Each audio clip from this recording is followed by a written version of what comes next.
បាទសួស្តីទៅកាន់បងប្អូនទាំងអស់គ្នាដែរថ្ងៃនេះដែរគឺខ្ញុំ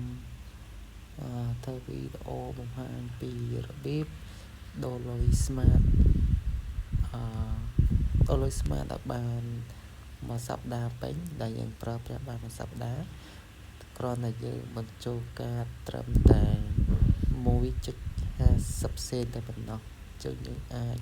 ប្រើប្រាស់លេងអ៊ីនធឺណិតដល់6ថ្ងៃឬក៏7ថ្ងៃតាមយើងលេងជាក់ស្ដែងហ្នឹងណាបាទ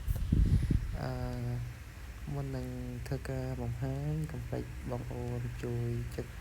Subscribe Channel YouTube របស់ខ្ញុំអ្នកមួយផងដើម្បីទទួលបានវីដេអូថ្មីៗពីខ្ញុំផ្សេងទៀតចឹងមុននឹងធ្វើការដូរលុយគឺយើងធ្វើការឆែកលុយនៅក្នុងប្រព័ន្ធរបស់យើងសិនតើចង់ដឹងថាលុយនៅក្នុងប្រព័ន្ធរបស់យើងមានគ្រប់គ្រាន់ក្នុងការដូរឬក៏អត់អញ្ចឹងពេលដែលយើងចង់ធ្វើការឆែកលុយនៅក្នុងប្រព័ន្ធរបស់យើងពាក់ព័ន្ធជាមួយ Smart គឺយើងចុចសញ្ញាកាយ1201ត្រង់ជោគហើយយើងធ្វើការចុចបញ្ជូនតែម្ដងអញ្ចឹងធ្វើការរងចាំអញ្ចឹងវារបស់ញ៉ាំពិសេសមកគេដាក់លុយនៅក្នុងករណីចម្លង 0.93 សេនដុល្លារមានសផលភាពដល់ថ្ងៃទី20ខែ1ឆ្នាំ2027ដល់ម៉ោង 18:28 នាទីបាទអញ្ចឹងលុយនៅក្នុងប្រព័ន្ធរបស់ខ្ញុំគឺ 0.93 សេនដុល្លារបាទអញ្ចឹងគឺខ្ញុំបានដូរអស់1.50 សេនហើយបាទអញ្ចឹងពេលដែលយើងមានលុយ 1.50 សេនគឺយើងអាចធ្វើការដូរលុយកាយនេះយើងសម្រាប់យើងដូរលុយមក 1.50 សេនទេបាទអញ្ចឹងយើងចុចកាយ10គត់កាយយើងចុចយើងចង់ដូរ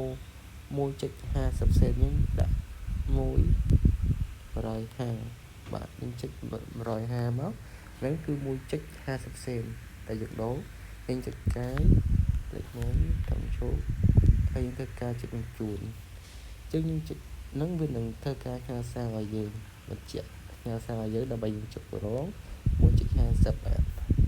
អញ្ចឹងបើឧទាហរណ៍បើយើងចង់ដូរ$1យើងធ្វើដូចគ្នាទៅ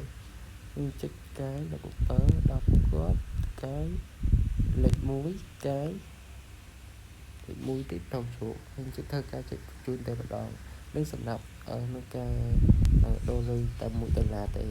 តែក្នុង$1យើងអាចបានតិចបាទបានតិចយើងអាចលេងបានតែ3ឬក៏4ថ្ងៃទេបាទអញ្ចឹងអ្វីដែលខ្ញុំចង់ដល់គឺចង់ឲ្យបងប្អូនអរគ្នាធ្វើការដូរលុយកាយ10គាត់ដូរ 1.50 សេនតែម្ដងទៅយើងប្រើប្រាស់បានជាពេល6ទៅ7ថ្ងៃដែរបាទអញ្ចឹងជាចុងក្រោយកុំភ្លេចជួយ Subscribe Channel YouTube របស់ខ្ញុំអ្នកពងផងដើម្បីទទួលបានវីដេអូថ្មីៗពីខ្ញុំផ្សេងៗទៀតបាទសូមអរគុណ